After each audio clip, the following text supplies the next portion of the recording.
Okay, this is for chapter 15, video assignment number 1.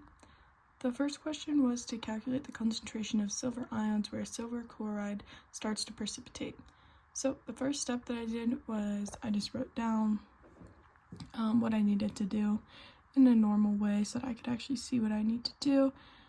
So I used the constant 1.87 times 10 to the negative 10th.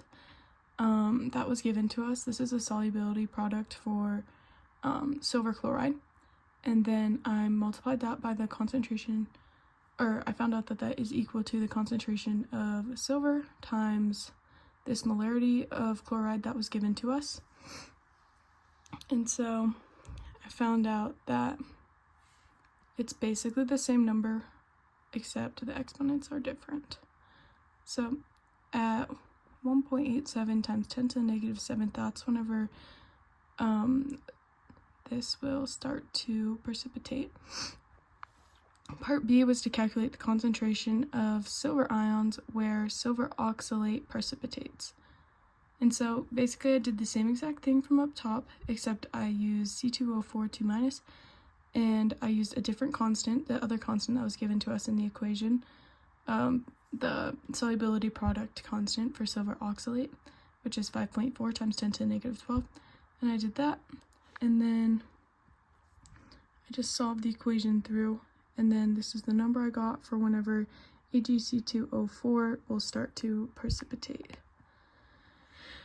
So for C, the question was, once you raise the concentration of silver up to the concentration where silver oxalate starts precipitating, what is the remaining concentration of chloride?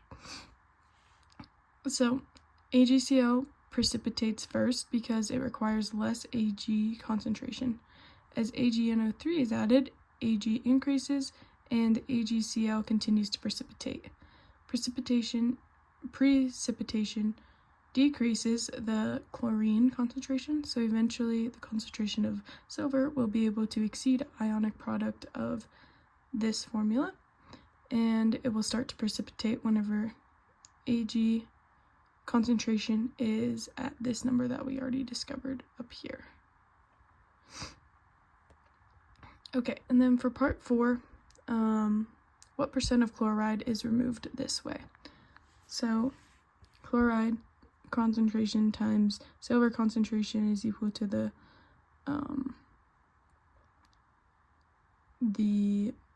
constant. Sorry, I couldn't think of the word.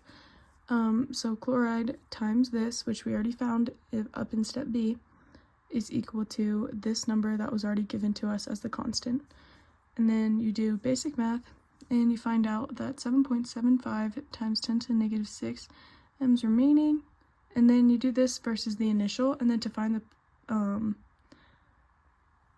the percent of chloride, you have to use the percent formula.